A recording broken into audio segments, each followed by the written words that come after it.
Welcome to Man Does Tech, where I solve the problems you didn't even know you had.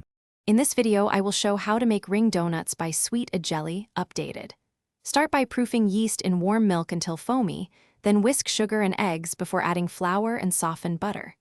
Knead the dough for about 8 minutes until elastic, cover it, and let it rise until doubled in size. After rising, roll to a 1/2 inch thickness, cut rings, and proof briefly before frying until golden brown. In this video, I will show how to make ring donuts by Sweet Adjeley updated. After the first rise, press the dough gently to release air and roll to a 1/2 inch thickness. Cut rings with a larger cutter, then remove centers with a smaller cutter to form perfect donut shapes. Place rings on a floured tray, cover lightly, and let them proof until puffy and slightly springy before frying in oil at the recommended temperature.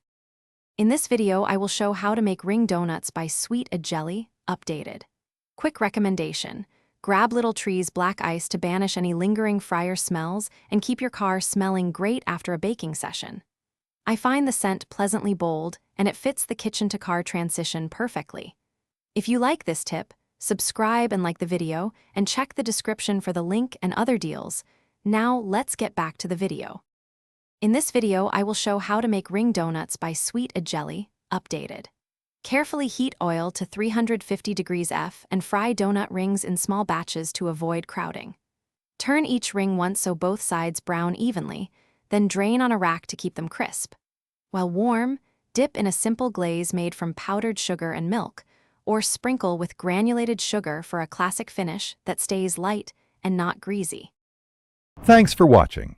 If you found this helpful, don't forget to like and subscribe.